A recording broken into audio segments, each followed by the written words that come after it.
আসসালামু আলাইকুম। ধন্যবাদ ভাই। সিদ্দিক গতকালকে বাতেনতে থিওরি পরীক্ষা পাস করছে। সিদ্দিক কি অবস্থা তোমার? আলহামদুলিল্লাহ ভাই, আমি আসলে কি বলবো, এই খুবই এক্সাইটেড ছিলাম। আর যে আজকে আপনার সাথে দেখা করতে আসছি, গেছে কালকে বাতেনটা পরীক্ষা পাস করছি রোম শহর থেকে। মানে খুবই এক্সাইটেড, কারণ আজকে আমার এই দিনটা আমার জন্য একটা বেস্ট দিন। আপনার মুখে হাসি, কেননা আমরা পাস করলে আপনার মুখে হাসি ফোটে, এছাড়া আমি দেখি না হাসতে। আপনার একটাই হাসি যে আমরা যখন পাস করি তখন হাসেন। আমি অনেক খুশি আজকে। আলহামদুলিল্লাহ, গতকালকে সিদ্দিক পাস করছে, খুবই এক্সাইটেড। সিদ্দিক আমাদের পাশেই থাকে, তো আমি অনেক খুশি পাস করাতে। মাত্র 20 বছর বয়সে বাতেনতে পরীক্ষায় সফলতা অর্জন, এটা অনেক বড় একটা বিষয়।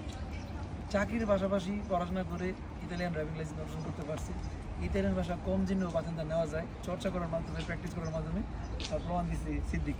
এবং খুব শীঘ্রই সিদ্দিক গাড়ির মালিক হবে, গাড়ি চালাবে ইনশাআল্লাহ। গাড়ি চালানো শিখাবো ইনশাআল্লাহ। আজকের পর থেকে এখন ড্রাইভিং শিখতে পারবে, চালাতে পারবে।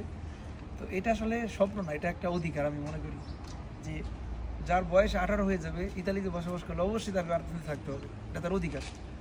আর এটা অর্জন করতে হবে পড়াশোনা করার মাধ্যমে। চেষ্টা করলে পারা যায়, ডেলি 2 থেকে 3 ঘন্টা সময় দিলে বাতেনতে নেওয়া সম্ভব। কী বলো?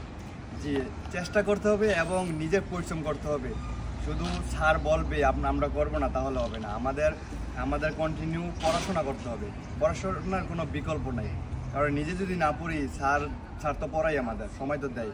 ঠিক আছে, নিজের পরিশ্রম করতে হবে, তাহলে একদিন এই চাবি হবে ইনশাআল্লাহ। আমার মতো আপনারাও পাস করবেন এবং এই খুশির হাসি হাসবেন। আজকে আমি অনেক খুশি, কেননা পাস করছি, স্যারের সাথে দেখা হয়েছে, কারণ আমরা পাশাপাশি থাকি প্রায়। তো খুবই এক্সাইটেড আজকে। আপনারা সকলে পড়াশোনা ঠিকমতো করবেন, স্যারের কথা মতো চলবেন, ঠিকমতো নিয়মগুলো মানবেন, তাহলে ইনশাল্লাহ আমার মতো আজকে আপনারাও পাস করবেন একদিন। ফোর্স সাজেশন বাংলা বাংলা বাতেনতে স্কুল। দেখা হবে বিজয়। দেখা হবে বিজয় ইনশাল্লাহ।